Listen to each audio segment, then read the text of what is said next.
Habang nakatingin si Duke Gosil kay Chian, nagsalita si Chian na nasa itaas pa sila ng bundok para pumunta sa MA sect at mayroong dalawang daanan, ang isa ay maglalakbay sila ng mapanganib ngunit may magandang tanawin at tinanong ni Chian si Duke Gosil kung ano ang pipiliin niya kung siya ang nasa MA sect. Sinabi naman ni Duke Gosil na dahil ang MA sect ay hindi pa nakakaalis noon ng matagal, dinagdag naman ni Chian na tama ang iniisip niya na ang pipiliin ng MA sect na daanan ay kung saan na enjoy nila ang mga tanawin at mayroon din daw mga shortcut sa bundok at yun daw ang gagamitin nila para makahabol sa MA sect. Nagulat naman si Duke Gosil at ang ibig sabihin daw nun ay kailangan nilang bilisan at tinanong niya si Chian kung yun na lang daw ba ang paraan na natitira. Sumagot naman si Chian na sa tingin niya ba daw ay gusto niya rin yun at pumunta na lang daw si Duke Gosil ng mag-isa kung ayaw siya nitong kasama. Nagtataka naman si Duke Gosil dahil tila ba nagtatampo si Chian at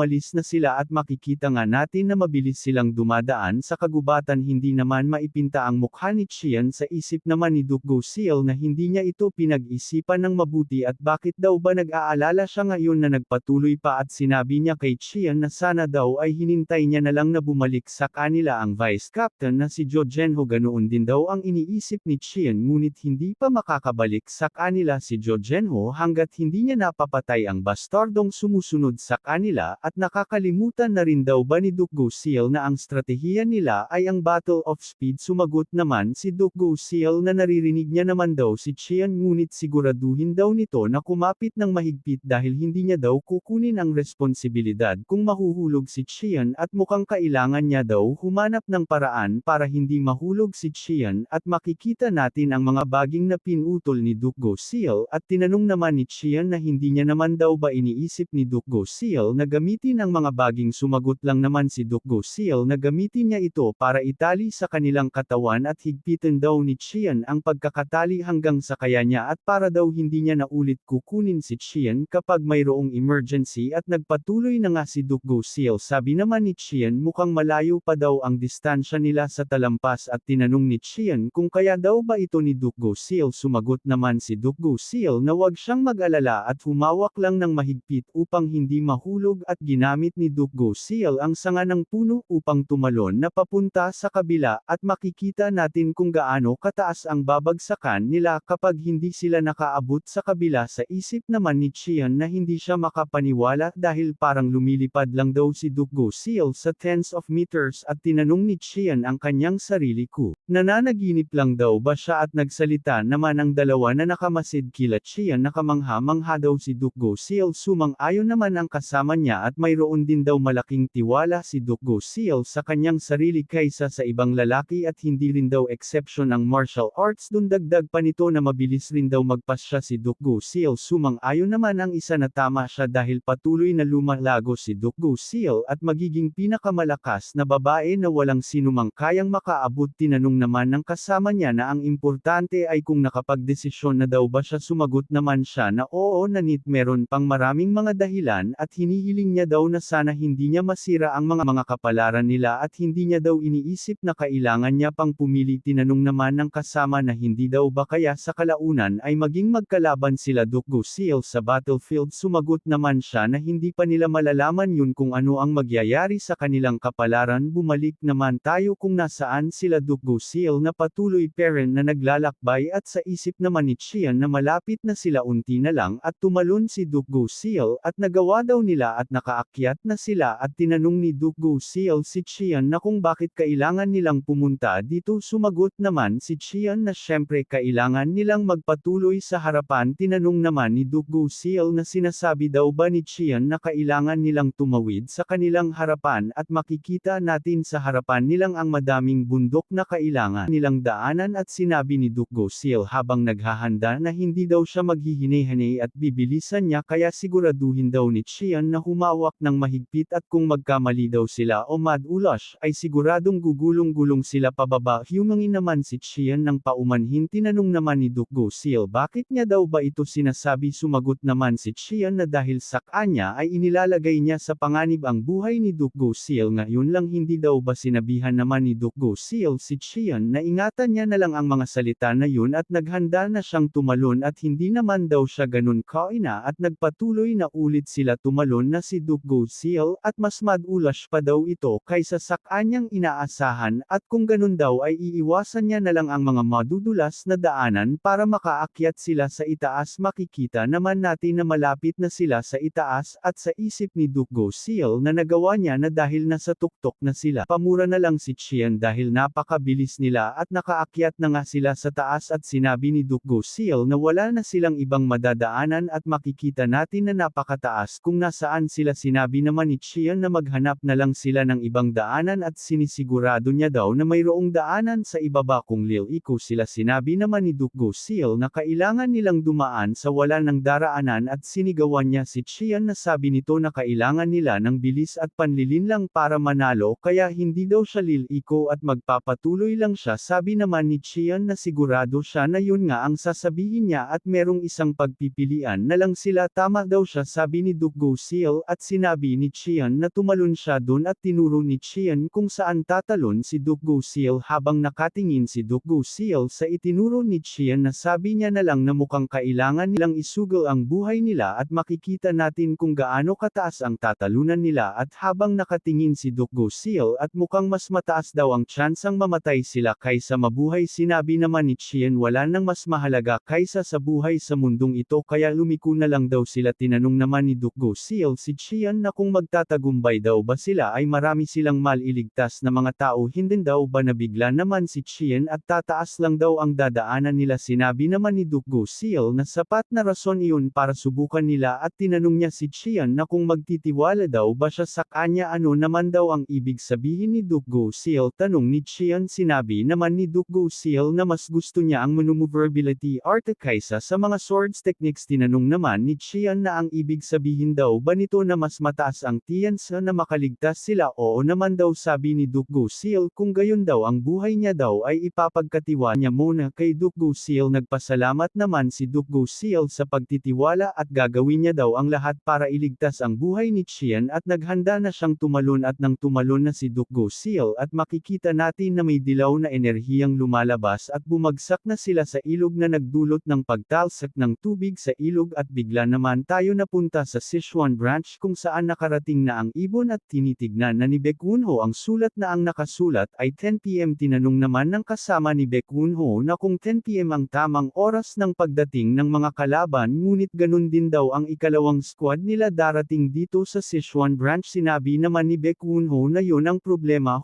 Humingi naman ng paumanhin ang kasama niya at ano daw ba ang ibig sabihin niya. Sinabi ni Baek Won-ho na masyado itong sakto at tama dahil ang tamang timing daw ay nakakahinala at nang makita niya daw na sinulat nila ito sa dahon ay mukhang wala na silang oras para isulat ito sa papel. Ngunit kung darating sila ng 10 PM, dinagdag naman ng kasama niya na mayroon silang maraming oras para magmadali. Tama daw ito, sabi ni Baek Won-ho, ngunit kung gagawa sila ng haka-haka base dun ay ang wala ng oras ay ang mga kalaban. Nagulat naman ang kasama niya at sa isip nito nakakasurpresa na kung iisipin na diskobre niya yun dahil lang sa sulat sa dahon. At nagulat pa siya nang sinabi ni Baek Won-ho na maghanda sila para sa pakikipaglaban at kung papunta daw dito ang mga kalaban ay kailangan na nila itong labanan at mag-all out sila sa digmaan. Ngunit kung lilipat sila ng lugar para puntahan ay pwede nilang atakehin ang puwersa ng kalaban sa likod. Sinabi naman ng kanyang kasama na mahirap yung gawin lalo na sa kasalukuyan nilang puwersa kaya antayin na lang nilang dumating ang ikalawang squad. Sinabi naman ni Baek Won-ho na hindi na siya maghihintay pa dahil susundin niya kung ano ang gusto ng puso niya at magmamadali siyang kumilos at susundin niya daw kung ano ang sinasabi ng kanyang puso. At napakabilis ni Baek Won-ho nakaalis. Sinabihan naman ng kasama ni Baek Won-ho ang lahat na maghanda sa labanan at susundan daw nilang lahat ang kanilang kapitan gamit ang kanilang top speed. Sumang-ayon naman ang lahat sa ipinag-uutos niya at mabilis silang umalis para sundan ang kanilang kapitan. Habang nakasunod sila sa kanilang kapitan na si Baek Won-ho ay napunta tayo kung nasaan sila Qian at naiintindihan na daw ni Qian ang ibig sabihin ni Duke Gosil na mas prefer niyang gamitin ang maneuverability art kaysa sa mga sword technique dahil nung nahuhulog daw sila ay hindi siya makapag-isip na mababawasan ang bilis ng paghulog nila gamit ang maneuverability art. Nang ganun tinanong naman ni Duke Gosil si Qian kung hindi daw ba ito natakot. Sumagot naman si Chian na hindi naman at sabi pa ni Duke Gosil na kahit nahulog sila sa ganun kataas ay hindi pa natakot si Chian. Wala naman daw pag-aalinlangan si Chian nang ipagkatiwala niya ang buhay niya kay Duke Gosil. Inamin naman ni Duke Gosil na nagpanik siya ng kaunti nang nahuhulog sila dahil mas mataas pa yun kaysa sa kanyang inaasahan at hindi niya parent daw na panatili ang maneuverability art. Sabi naman ni Chian ayos lang yun dahil nakaligtas naman sila at nagpasalamat siya kay Duke Gosil dahil utang niya daw ang buhay niya sa kanya. Sinabi naman ni Duke Gosil na wala na silang sapat na oras para dumapa na lang dito at tinanong niya si Chian kung tama siya. Sumagot naman si Chian na tama siya dahil kung mananatili pa sila dito ng matagal ay parang walang saysay. Umalun pa sila. Sabi naman ni Duke Gosil na magpahinga muna sila ng kaunti at inamin niya na natakot talaga siya at umaakto lang daw siyang matao ngunit yun ang pinaka nakakatakot na pangyayari sa buhay niya. Paano daw kung namatay siya ng ganito at meron parent daw siyang mga bagay na gustong gawin. Akala daw ni Chian na malakas na babae si Duke Gosil at napaka-scheming ngunit nang makita niya ang ganitong mahina na side niya ay nagtataka talaga siya kung alin ang tunay na siya. Habang hinihingal si Duke Gosil, sinabi nito na kailangan na nilang kumilos ngayon at magsalita daw si Chian na kayang ma-motivate siya. Kaya nagsalita si Chian na kung siya si Baek Eun-ho ay mataas ang tiyansa na hindi siya malilinlang. Napatahimik naman si Duke Gosil at tinanong kung ano ang ibig sabihin ni Chian. Hindi daw ba kaya ang sinulat nila sa dahon na ipinadala nila. Dinagdag naman ni Chian na si Baek Eun-ho ay may exceptional instinct at napakakahanga-hanga niya rin at kung mapagtanto niya na may mali sa sulat ay agad niyang pamumunuan ang kanyang mga alagad na umalis sa Sichuan branch. Na bigla naman si Duke Gosil sa kanyang narinig at naupo siya dahil sapat na daw yun para ma-motivate siya. At ano pa daw ang ginagawa ni Chian? Tumayo na daw ito agad. Nakiusap naman si Chian na pumunta na lang mag-isa si Duke Gosil. Nagulat naman si Duke Gosil. Ano daw ba ang pinagsasabi nito na mag-isa siyang pupuntan? Tahimik lang naman si Chian. Makalipas ang ilang segundo o minuto ay naupo na si Chian. Ang MA-sec daw siguradong susundan ang ilog na ito dahil kung iisipin nilang magkampong malapit sa ilog siguradong nakahanap na sila ng magandang spot. Ngayon tinanong naman ni Duke Gosil ano daw ba ang iniisip ni Chian sa ginagawa niya. Sumagot naman si Chian na iniisip niyang pumunta sa southeast kung nasaan ang main force na nasa 5 kilometro ang layo sa lugar na ito at merong lugar na kilala bilang Huanglong Canal at kung tama siya dun magkakaharap ang main force nila Duke Gosil at ng kalaban. Tinanong naman ni Duke Gosil kung magiging maayos lang si Chian mag-isa. Wag na daw mag-alala si Duke Gosil sa kanya kahit hindi siya natuto ng martial arts ay kaya niya paring protektahan ang sarili niya at tumayo na si Chian dahil wala na daw silang oras kaya magmadali na daw sila at kung mananalo daw ba sila o matatalo ito ay nakadepende kung gaano kabilis. Mas asama ni Duke Gosil sa kanila ang MA-sec at nagkatinginan ang dalawa. Aalis na daw si Duke Gosil. Magkita na lang daw sila mamaya. Pinigilan naman siya muna ni Chian dahil marami pa daw siyang sasabihin at tinuro ni Chian ang isang lugar sa taas daw ng bundok na yon ay mayroong daanan at kilala rin ito bilang narrow path of the cliff. Nagtataka naman si Duke Gosil at tinanong niya kung ano ang ibig sabihin ng lugar na yun. Sumagot naman si Chian na ito ay napakadelikadong daanan para sa normal na tao ngunit para sa mga martial artist tulad ni Duke Gosil na nakakagamit ng maneuverability arts ay magiging shortcut at mababawasan ang layo ng pupuntahan niya. Nagpasalamat naman si Duke Gosil sa nalaman niya mula kay Chian at pupunta na daw siya ngayon dun at mag-ingat daw si Chian. Naging seryoso naman si Chian at mag-ingat rin daw ito at magkita na lang sila ulit at habang nakatingin siya kay Duke Gosil na umaalis ay wala na rin daw siyang oras para magtagal pa dito. Kailangan niya na daw magmadali at tumakbo na siya para pumunta sa main force. Ng kinagabihan ay makikita natin sila Muyeong at ang iba at kaharap na nila ng kalaban nila na ang ikalawang squad ng demonic cult. Sa isip ni Muyeong na base sa kalkulasyon ni Chian na magkakaharap ang Merm Alliance at ang demonic cult sa Huanglong Canal at nakaharap nga daw nila sila katulad ng sinabi ni Chian at para daw sa isang tao na hindi man lang natuto ng martial art na makalkula kung gaano sila kabilis-kikilos at mahulaan ang eksaktong lokasyon nila. Sinabi naman ni Han Shaguang na kamangha-mangha talaga ito para sa isang tao kahit pag-isipan niya pa ito na kung iisipin daw para sa isang tao na tulad ni Chian na nagtatrabaho bilang porter sa escort establishment nang hindi katagalan. Nagsalita naman si Nung Unbi na ang Huanglong Canal na mayroon itong napakagandang tanawin sumang-ayon naman si Mu Yeong at magandang lugar din daw para sa mga tao na mamamatay habang nakikipaglaban at makikita natin ang buong paligid ng Huanglong Canal. Nagsalita naman ang leader ng ikalawang squad na ano naman daw sinasabi daw ba nila yun ngayon sa kanila kaysa pumunta sa Sichuan branch. Nagsalita naman ang isa niyang kasama sa kanyang likuran na mukhang sila nang nalinlang. Nanas naman ang lalaki, dagdag pa nang nagsasalita na ang ME-sect na mga beach na yon ay nagdesisyon na maglakbay sa may magandang tanawin papunta dito. Sabi naman ng leader nila na mukhang may alam din palang trick sila, dagdag pa ng isa na meron silang disadvantage sa bilang. Sabi pa ng leader nila na kahit ganun pa man daw ang sitwasyon nila ay sila pa rin ang mananalo sa huli dahil ang The Heavenly Demon Saber ay pupunta rito. Tinanong naman ng dalawa kung sigurado daw ba siya na pupunta ang The Heavenly Saber. Syempre naman daw, sabi ng leader nila, hindi daw yun, nakuha lang ang pangalan na The Heavenly Demon Saber para sa wala at malalaman niya rin daw kung ano ang pinaplano ng kalaban kaya kailangan na lang magtagal hanggang makarating ang The Heavenly Saber. Sabi naman ng isa na kung ganun daw kapag dumating na ang The Heavenly Saber ay hindi dapat nila ipakita ang nakakahiyang side nila. Sabi naman ng leader nila na mas maganda na tapusin na nila ito para pagdating ng The Heavenly Saber ay wala siyang gagawin pang iba at tumalon na ang dalawa at si Senior Hook na daw ang bahala sa likuran. Sabi naman ni Hook na mukhang na-stuck na siya sa boring na mga ito at sumugod na ang ikalawang squad ng Demonic Cult. Sabi naman ni Mu Yeong na mukhang nagsimula na ang mga kalaban, sumugod naman sila. Han Chagwang sila na daw ang bahala sa mga kalaban na nasa harapan at ang Dukgo Clan at si Mu Yeong na daw ang bahala sa likuran at sumugod na rin ang mga taga-Merm Alliance na sila Han Chagwang habang ang Dukgo Clan at si Mu Yeong na iwan sa likuran para magbantay. Sa isip naman ng mga lalaking ito na hindi naman nila kailangang lahat na magbantay sa likuran. Nag-utos naman si Mu Yeong na kalahati lang ang matitira. May hindi naman sumang-ayon sa sinasabi ni Mu Yeong. Sa isip ni Mu Yeong ang boses na ito ay kilala niya ito at makikitang si Chian pala ito na sinasabihan sila na wag silang gagalaw sa kanilang kinatatayuan dahil ang Dukgo Clan daw ay hindi dapat sumali sa laban. Nagtataka naman si Mu Yeong habang tumatakbo si Chian patungo kay Mu Yeong at huminto ito sa harapan ni Mu Yeong na hingal dahil sa pagtakbo. Tinanong naman ni Mu Yeong na ano ang ibig sabihin ni Chian na hindi dapat sila sumali sa laban. Sumagot naman si Chian na dapat panatiliin nila ang Dukgo Clan bilang reserba. Ang ibig sabihin daw ba ni Chian ay mauupo lang sila nang walang ginagawa habang ang iba ay nakikipaglaban. Sabi naman ni Chian na since baka may aatake sa kanila sa gitna ng labanan kaya hindi daw ba kailangan nilang maghanda para dun. Tumitig naman si Mu Yeong kay Chian at tinanong ito kung ang The Heavenly Demon Saber ay darating dito mula sa Sichuan branch. Sumagot naman si Chian na hindi siya sigurado ngunit mataas ang tiyansa na pupunta nga sila dito. Sabi naman ni Mu Yeong na hindi daw mas mabuti na lahat sila ay lumaban at ubusin sila bago pa dumating ang The Heavenly Saber. Tinanong naman ni Chian kung gaano ba katagal ang aabutin nun. Sumagot naman si Mu Yeong na 4 na oras ay sapat na. Sabi naman ni Chian na para mangyari yun ay kailangan nilang isakripisyo ang kalahati ng kanilang kasama at makikita natin sa ibaba na naglalaban ang magkabilaang panig. Dagdag pa ni Chian na ang 4 na oras ay hindi sapat dahil kung makakarating ang main force ng The Heavenly Saber sa oras na yun at ang ME-sect ay wala pa rin siguradong mawawipe out silang lahat. Napaisip naman si Mu Yeong at tinanong niya si Chian kung ano ang masasuggest nito na dapat nilang gawin. Sinabi naman ni Chian na kailangan nilang umalis na dito at maghanda para mag-ambush. Nagtataka naman si Mu Yeong at inulit ni Chian ang sinabi niya na kung darating ang main force ng The Heavenly Saber at ang ME-sect ay wala pa rin at nakikiusap daw siya na wag silang sasali sa labanan kahit anumang mangyari. Nagulat naman si Mu Yeong.